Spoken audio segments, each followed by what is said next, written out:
Hey, what is up, y'all? Welcome back to another episode of Build With Me. In today's episode, we're going to be doing a request by Gabe Something and Furrit. Sorry this episode took way longer than it probably should have, but I have been doing a ton of other builds, and I just now thought of something to incorporate both of these ideas together, I suppose. This build as a whole took me about an hour and a half to 2 hours, so it wasn't too bad. But this build was definitely one of those builds where you had to really trust the process, because even while I was building it, I was thinking, oh gosh, this build cannot turn out very well, can it? And the more I went into it, the further I added more details and whatnot, the more I started to like it. Now I think this build might be one of my favorite builds in this entire world. Of course, it's still behind the train station, because sure, it's not done, but it's still one of my favorites. There was a lot to this build. A lot of different techniques I had to use, such as the pixel art here with the dog in boots, as was requested by the Furrit, and this part was honestly a little bit difficult, because I wanted to give the dog some traditional rain boots, which are, I guess, generally seen as being yellow. There aren't that many yellow blocks in Minecraft, which is a slight issue. And originally I was going to give the dog an umbrella or something to keep it dry with the rain boots. However, that would make this pixel art way bigger than it needs to be for the building, and thus I just decided, you know what, let's just make the dog a little sassy. So let's give it a little pose and a little tongue with a nice little tail. And of course it's stepping in a puddle, because it's wearing rain boots, so it's having fun. Yep. Let's see, now I'm just filling in the building to prepare for the size, so I know what it's supposed to look like and whatnot. This part right here was a little time consuming, but I definitely could have used the /fill command quite easily to do this. I just didn't think of doing it. Now I'm writing the giant pet sign right here to, you know, symbolize that this is a pet store. Yeah, I struggled with this part. I have never written words diagonally like this before, so it was a new experience. Thought it turned out pretty well, overall. Here we go. I finally was smart enough to use the /fill command. Filling in some of the interior now. I say interior. Some of the windows for the interior. And I was gonna try figuring out like a signature or something to say like this was spray paint or graffiti or whatnot. Couldn't get that to work properly, so I gave up on that idea. Now I'm adding in a little bit of a roof. Of course, it's not like the other roofs where it's flat. This one has more of a curve to it. And I was thinking maybe this could show that it's an older house or building. And I also wanted a bit of an apartment space up above the pet store, so I added this little stairway to get up there. Here's some little detailing around the sides and such to bring in a little touch of color. Adding some windows with some trapdoors, and I decided to go ahead and use some of those the new pots to act like a planter, which I thought turned out pretty well. And I also wanted to have a little bit of a balcony for some of the upper floors so that the people can look out over the city. I think it turned out pretty well. Now, I think my favorite addition that actually changes its entire building is right here with these leaves and this moss.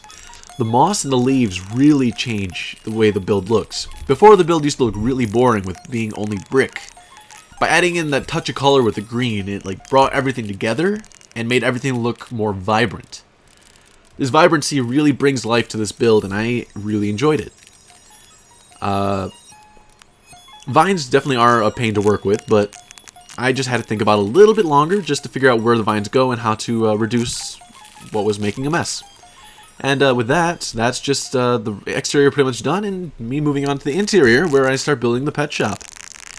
I decided to go with a wallpaper-esque look using green terracotta and diorites, both polished and non-polished. I decided to use a dark oak roofing because I wanted the building, the room itself, to feel smaller and cozier. If I wanted to make it feel bigger, I would use a brighter color like birch. Similarly, the floor, I didn't use birch because I wanted it to feel like it was cozy.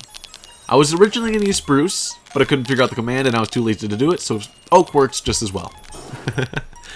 I added a few cat climbing thingies and some areas for the dogs to sleep and whatnot, some areas for birds, and I also decided that this area could also be a bit of a pet cafe. I don't know. So maybe people can sit around reading books while petting some animals. I don't know. There's a lot of things you can do. I also brought in some plant life here to add, bring the outside into the inside. I thought it turned out pretty well. Brought in some pots to fill in some of the space around the room. Carpets because it makes it cozier, and that's it. Now for my favorite little detail. That dog right there. Bleh! Sticks out his tongue. It's kind of cute. Look at that. I actually really do like this dog for the amount of time I spent on it. I think I spent like 5 minutes building this, and I think it turned out pretty well. For the amount of space I had, I think it was a pretty good work. I really do enjoy the moss look of this building.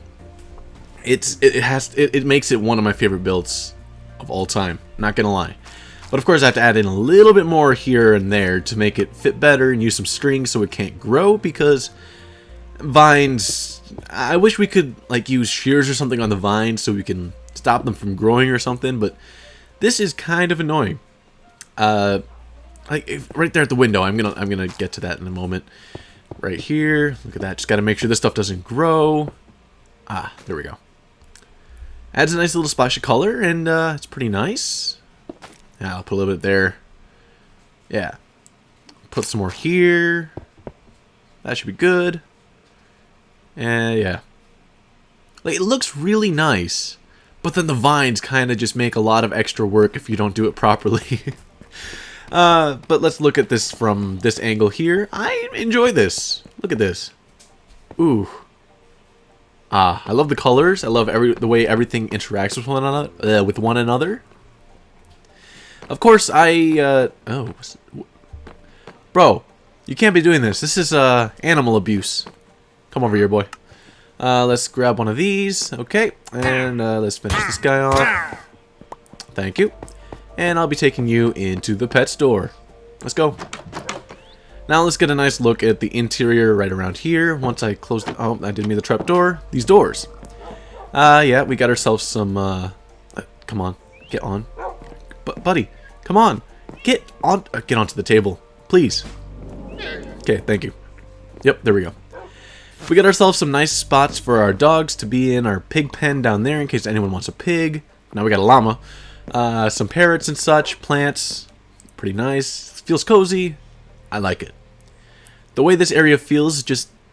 this is the way I like most of my Minecraft bases to feel like. I like cozier feelings. Even though I'm claustrophobic, it works.